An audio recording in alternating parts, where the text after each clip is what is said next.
like a good story? Because I think I've got one. So today I have another episode of Fragrant Fictions, but it could be a fragrant nonfiction. Nobody really knows for sure, so stick around and make the decision for yourself. See you in a bit.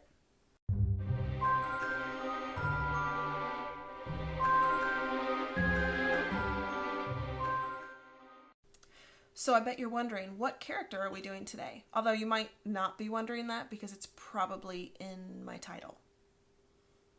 Well, not quite a character. It is actually Queen Marie Antoinette before her rather tragic demise. So, Marie Antoinette was known for living in luxury. She had the nicest things, the nicest clothing, just the nicest everything. So, naturally, she had a personal perfume supplier, and his name was Jean-Louis Fargion. And he was actually from an ancient dynasty of perfume makers that were known for providing fragrances to royalty. And, you know, she was known for taking like milk baths with, I think they said like rose petals and like almonds and different things thrown in. She was known for loving these orange oils that she would rub on her body, but she also had a particular perfume that she liked that Jean-Louis made for her. So there is a rose garden at this place called La Petite Trianon, and again, I probably butchered that name. I tried. And she loved the smell of this rose garden. So he would recreate that smell for her, and he would put this perfume into a small black jade flask. And she would keep this flask with her at all times. Now, when she went on to house arrest, she was still receiving her perfume, and it was sent along by a young apprentice to Mr. Fargion.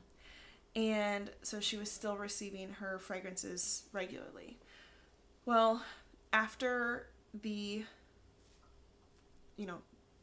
headless debacle, not many people really knew anything about this fragrance because it was a secret. And one of those little perfume vials was set aside by one of the noblewomen that she was very close with. So they kept this vial. Now, I mentioned a young apprentice. That young apprentice, his name was Pierre-Francois Luban.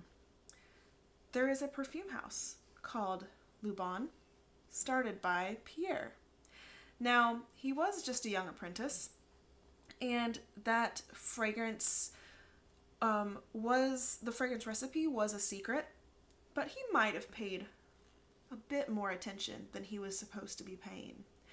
And with that knowledge and the help of this small black jade bottle that was set aside, they were able to recreate this fragrance that was Marie Antoinette's.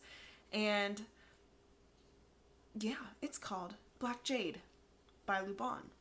So some people don't think that this story could be true because some of the notes that are in this fragrance are, the oils might not have been in that country at that time because there weren't really trade relations set with India, like where cardamom and some of these other ingredients might have come from.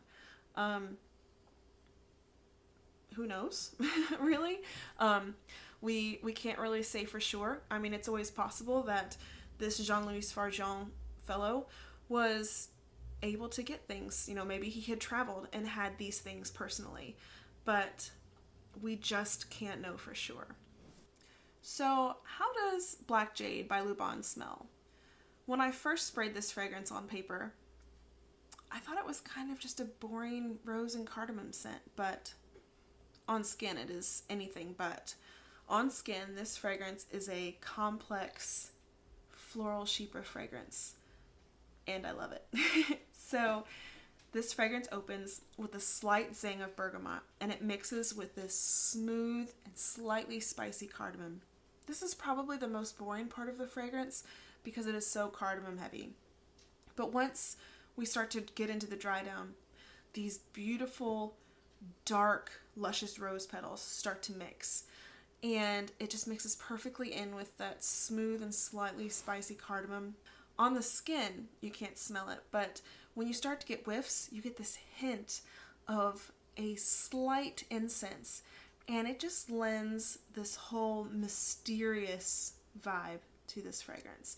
This whole fragrance stays deep and warm, and apart from that slight zing at the opening, which is very slight, this fragrance just kind of stays in that mellow, dark vibe. I could see this being like worn by maybe like a gothic style person, or dark clothing, dark rooms, somebody who is very sultry, maybe wearing like velvet, velour.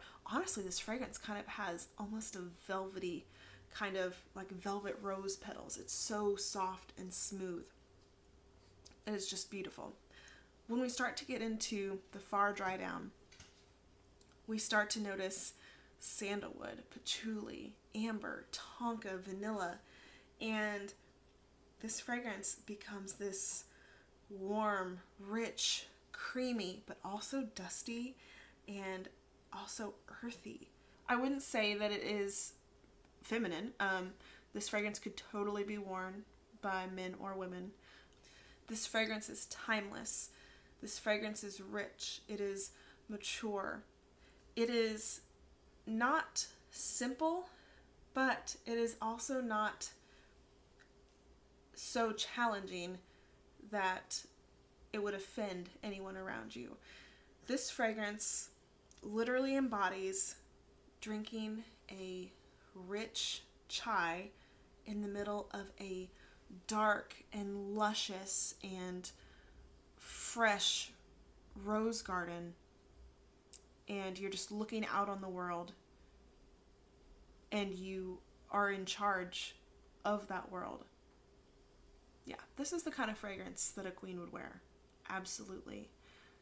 Did Marie Antoinette actually wear it? I don't know, but smelling it, I could say she could. Why don't you guys smell it and tell me what you think? Thanks for stopping by the Burrow, and I'll catch you next time. Bye.